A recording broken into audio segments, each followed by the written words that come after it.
morning.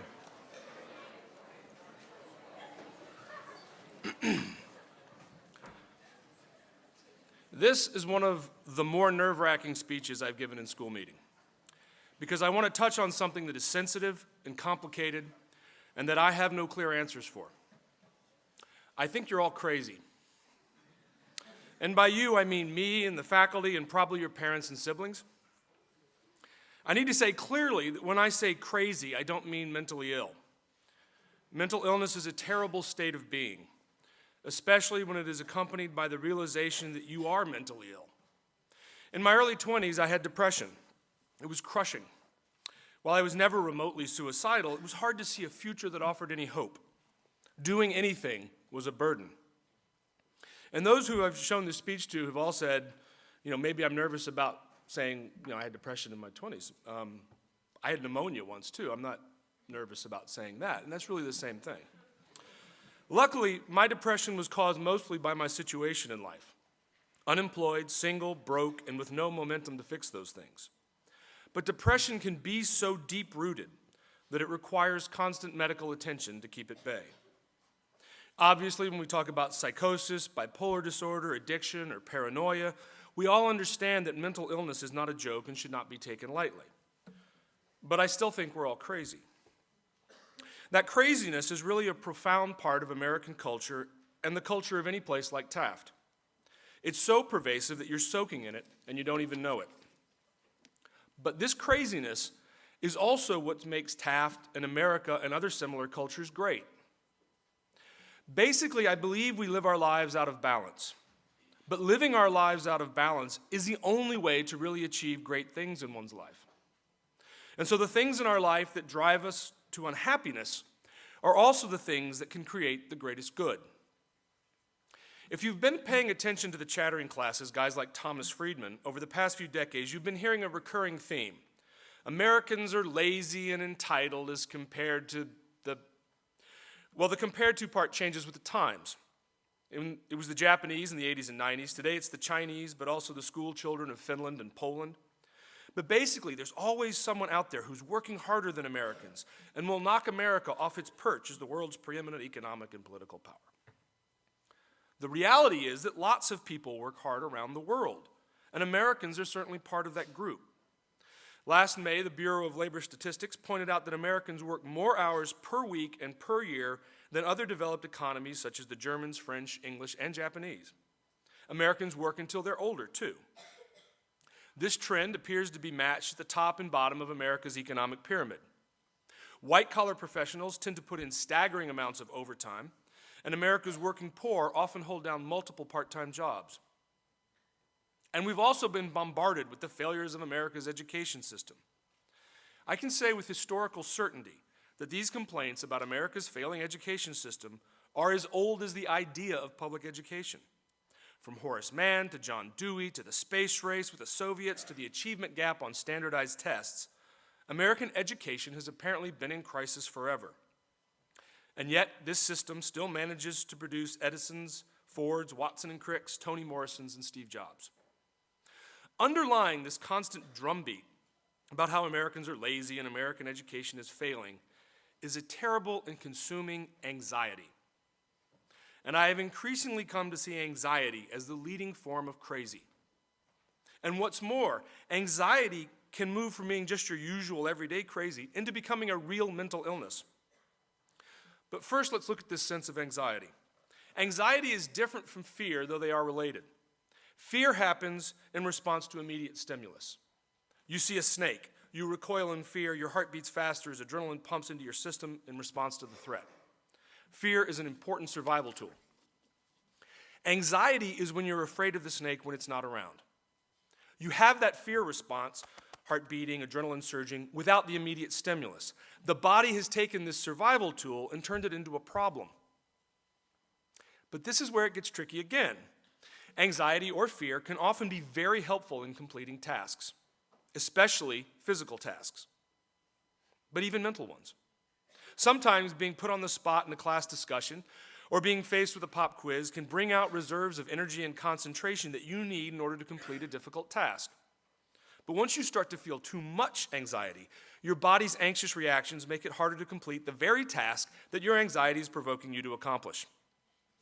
Let's put it another way. Like most people, I need deadlines to complete certain tasks. I've been thinking of this school meeting topic for over a year now, but without the deadline of coming up here and looking like an idiot in front of everyone, I never would have written it down. And despite having given numerous school meetings, my heart still pounds a little. My throat gets a little dry. The anxiety that accompanies doing this is what allows me to do it. But if that anxiety grows too much, becomes too large, I'm stammering, tripping over my words, being short of breath, I'm giving a very weird and uncompelling school meeting. I don't know, maybe you think I'm doing that right now anyway. This goes back to that fundamental paradox. We need that goose of fear and anxiety to get certain things done. But if we get too much fear and anxiety, we accomplish nothing. Now, to be clear, you don't need anxiety to do everything. In fact, the best things you do in your life, you will probably do because you love doing them.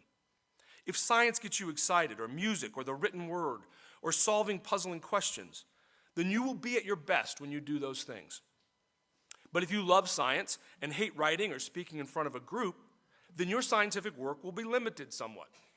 To be truly great at what you love, you almost always have to do something else that you don't love. Perhaps that thing that starts that corkscrew sensation of fear and anxiety at the base of your spine, that thing that brings beads of sweat to your upper lip. But you all know what I'm talking about. You've all experienced anxiety. This isn't a foreign condition to anyone in this room.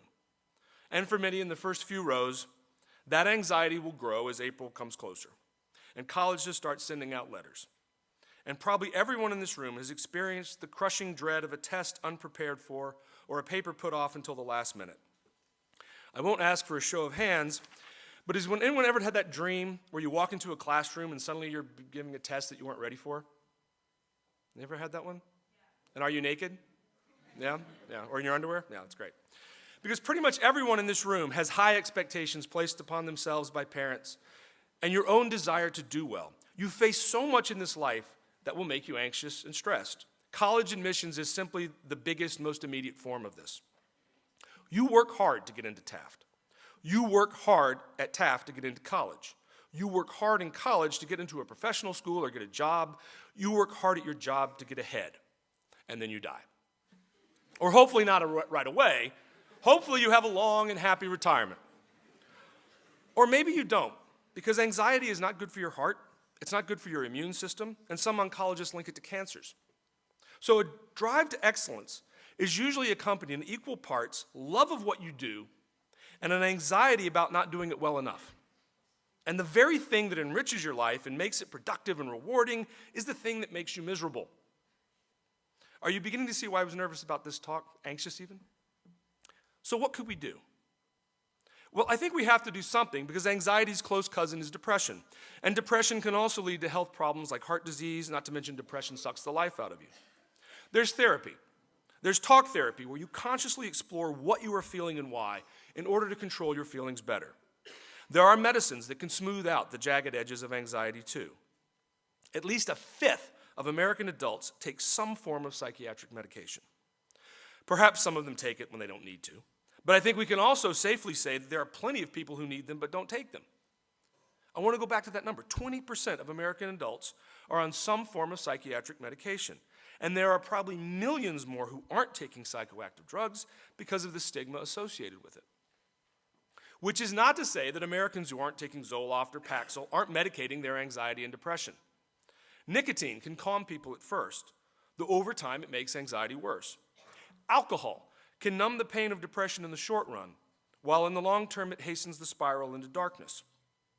Faced with the demands of a world that can spur these attacks of panic and depression, many people self-medicate with substances that change their mental state: nicotine, alcohol, narcotics. Some do it to allow themselves to cope with the stress they feel. Some do it to abdicate in the face of that stress. One of the hot-button topics today is the legalization of marijuana. And one of the strongest arguments against legalization is that marijuana tends to rob people of the vitality and energy to be their best possible selves. Or let's look at it another way. People who use a fair amount of marijuana are in some ways addressing the issue of the stress we feel in the modern world to manage the stress in a way that withdraws from that world. In fact, one of the medicinal uses of marijuana is to treat post-traumatic stress disorder. I remember reading an article from an Iraq war veteran who said for years he couldn't fall asleep at night without marijuana. So people can medicate their anxiety away, but then that leaves them unable to harness the productivity that comes with that occasional and beneficial boost that stress can give you. So we're talking about a balancing act where the scales are on a trampoline, on a boat, in a stormy sea. You want to be able to harness the productivity of stress from time to time without letting it overwhelm you. Because if it overwhelms you, you can drop out or perhaps explode in a breakdown. Each of us has a different tolerance for stress. Each of us has different stressors. Each of us has a different tipping point for when stress becomes anxiety and anxiety becomes permanent and leads to other conditions like depression. But let's go back to the balance idea. As I said at the beginning, I have no answers that I'm completely confident in. I'm trying to raise questions here more than anything else. To be aware of how stress works is important. I used to think that yelling at stupid drivers made me feel better. It doesn't. I still do it occasionally, but at least I know it doesn't make me feel better. It does strike me that the American philosophy of achievement could use some tweaking. For one thing, we tend to narrow our definition of what success is to the material, an Ivy League diploma or the balance sheet of a 401k. If you want to learn, you can learn just as much at UConn as at Yale. It's easier to learn at Yale because you're surrounded by peers that are incredibly stimulating and intelligent and hardworking. There's the world-class faculty. But your education is ultimately yours. Not the degree at the end, but the cultivation of your mind belongs to you and can be accomplished anywhere. If you see your college degree as a commodity that must be leveraged to achieve the highest annual salary, then the whole process becomes incredibly stressful. You pursue not the joy of learning what interests you, but you become obsessed with your permanent record. There was a philosophical school in ancient Greece called the Stoics. They believed there was an internal logic, logos, to the universe, that the world unfolds as it should, but that we have a great temptation to struggle against that logos. Today, Stoicism usually means suffering and silence. But in fact, the Stoics were arguing for a means to a greater happiness. By all means, do things. Learn, explore, achieve. But realize that your dreams for yourself may not be in the plans of the universe. Not every 6-year-old grows up to be an astronaut or a president or, thankfully, Justin Bieber. So much of the anxiety of our age is caused by our fear of failure. I will do poorly on this test. I won't get into a good college. No one will like me at this party. That cute person over there will reject me if I go talk to them. When Thomas Friedman talks about how America is falling behind and American school kids are lazy, he's projecting his own fear of failure onto the culture at large. And he feeds our national obsession with failure. What the Stoics can teach us from the ancient past is there is no failure. There are paths that aren't right for us. What we perceive as failure is perhaps the logos of the cosmos nudging us back in a direction we should be headed. Sure, sometimes we succeed because of circumstance or we didn't try hard enough. Bad luck happens. Poor preparation happens. Not all failures are signs from the universe to give up or change directions. But for you to know the difference, you have to know yourself. I mentioned that I went through depression in my 20s right out of college. I was trying to be a writer in Los Angeles, which for all its palm trees and sunlight can still be a bleak place. I found myself leaving LA for a teaching job really by accident. I met a former faculty member at my roommate's wedding who expressed an interest in hiring me. Just off-the-cuff comment at the wedding. That was 20 years ago. I cannot conceive of my life not being a teacher. That is the logos of my universe. How do I sum this up? That you should struggle and strive except when you shouldn't? That you should use stress to your advantage until it becomes a disadvantage? That which makes us great also makes us crazy? I don't know. I do know the question is worth asking, worth pondering.